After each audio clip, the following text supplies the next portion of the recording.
मैं सोनाली वीरोकेट्स.in के साथ आपके लिए लेकर आई हूँ करंट अफेयर्स की वह श्रृंखला जिसका आप सबको बेसब्री से इंतजार था। चलिए बढ़ते हैं पहली खबर पर। में अनलॉफुल एक्टिविटीज प्रिवेंशन एक्ट यूपीपीए अर्थात गैर कानूनी गतिविधियां रोकथाम अधिनियम 1967 हाल ही में पहली बार केंद्रीय गृह मंत्रालय ने कट्टरता की परिस्थिति पर अनुसंधान अध्ययन को हरी झंडी दी और साथ ही यूपीपीए कानून में संशोधनों की भी सिफारिश की। ज्ञातव्य है कि उपरोक्त अनुसंधान कट्टरता को विधिक रूप से परिभाषित करने के प्रयास का हिस्सा है। एनएलयू दिल्ली कट्टरता पर अनुसंधान अध्ययन का कार्य करेगा। चलिए अब बढ़ते हैं अगली खबर पर। मालाबार अभ्यास।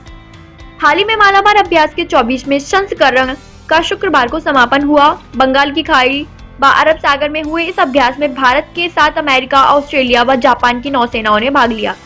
इस बार यह अभ्यास 2 चरणों में संपन्न हुआ। पहला बे ऑफ बंगाल, दूसरा अरेबियन सी में। 2007 के बाद यह पहला मौका है जब ऑस्ट्रेलिया ने इस अभ्यास में भाग लिया। चलिए अभ्यास कैटसेट पर भी चर्चा कर लेते हैं। इसका 30वां संस्करण अंडमान सागर में भारत और थाईलैंड की नौसेनाओं के मध्य हुआ। मैप में आप अंडमान सागर और उसके आसपास की लोकेशन देख सकते हैं, जिसमें मलक्का जल संधि सबसे इम्पोर्टेंट है। चलिए थोड़ा मलक्का जल संधि की चर्चा कर ली जाए। यह जल संधि हिंद महासागर में अवस्थित है, जो मलय प्रायद्वीप एवं सिंगापुर को इंडोनेशिया के सुमात्रा से अलग करती है, जबकि अंडमान सागर को जावा सागर से जोड़ती है। अब ये जल संधि क्या आफत है, तो दोस्तों 2 जल संधियों को जोड़ने वाली तथा 2 भूभागों को अलग करने वाली भौगोलिक संरचना होती है जल संधि। जल संधि से ये समझ जाइए कि जल मिल रहे हैं। अगली खबर, मिशन सागर 2। पश्चिमी हिंद महासागर में दक्षिणी सूडान को खाद्य सहायता हेतु इस मिशन का संचालन किया गया।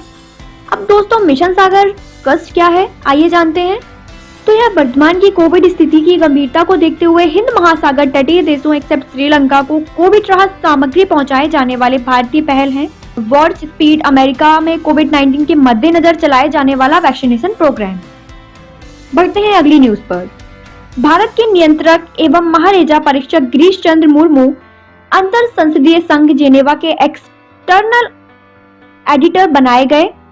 हाँ, तो आप पढ़ते हैं एक नए विषय पर। दोस्तों आप लोग यूपीएससी में ज्योग्राफी के कुछ ऐसे प्रश्नों से रूबरू तो हुए ही होंगे जो कि किसी देश के शहरों के सही सुलेमन या ऑड आउट नेचर पर बेस्ड होते हैं, और वह सारे शहर कहीं ना कहीं करंट की न्यूज से ही उठाए जाते हैं। तो द हिंदू न्यूज़पेपर के वर्ड वाले सेक्शन से लोकेशन को न्यूज के साथ आपसे साझा करेंगे। ध्यान रहे न्यूज से ज्यादा लोकेशन इंपॉर्टेंट है। टिग्रे रीजन ने पड़ोसी क्षेत्र पर रॉकेट दागा। टिग्रे रीजन इथोपिया में स्थित है। अमारा रीजन भी उत्तरी इथोपिया में ही स्थित है और इथोपिया की राजधानी आदिश अबाबा है। टिग्रे रीजन ने अमारा रीजन की राजधानी बहिरदार पर रॉकेट फायर किया है। Storm iota. होंडुरास के लालिमा में हरिकेन आयोटा ने मचाई भारी तबाही। चलिए अब बढ़ते हैं अर्थव्यवस्था की खबरों पर। बैंक प्रबंधकों का बढ़ेगा हिस्सा। हाल ही में आरबीजे समिति की सिफारिश अनुसार बैंकिंग विनियम अधिनियम 1994 में संशोधन किए जा सकते हैं। पहले तो निजी प्रवर्तकों की हिस्सेदारी को बढ़ाने से जुड़ा संशोधन है, जो 15% से बढ़कर 26% और गैर प्रवर्तकों की हिस्सेदारी को 10 से बढ़ाकर 15% तक करने का प्रस्ताव रखा गया है। बड़ी कंपनियों और औद्योगिक घरानों को बैंकों का मालिक बनने की दी जा सकती है मंजूरी। अच्छी चलती और बड़ी एनबीएफसीज को भी बैंकों में बदला जा सकता है। हाँ, एनबीएफसीज की परिसंपत्ति पिछले 1 दशक में 50,000 करोड़ रुपए तक होनी चाहिए। निजी बैंकों को भारत और अन्य जगहों पर उपलब्ध पूंजी हासिल करने की मंजूरी देनी होगी और कम निवेश सीमा। यह सिफारिशें आरबीआई की आंतरिक समिति ने दी हैं, जो निजी बैंकों में स्वामित्व की सीमा के दिशा निर्देशों और कॉर्पोरेटिव ढांचे की समीक्षा हेतु गठित हुई थी। यह समिति ने यह भी सिफारिश की थी कि भुगतान बैंक को लघु वित्त बैंक में तब्दील होने की सीमा 5 से घटाकर 3 साल की जाए और इकट्ठी शेयर पूंजी 200 करोड़ से बढ़ाकर रुपए 300 करोड़ की जाए।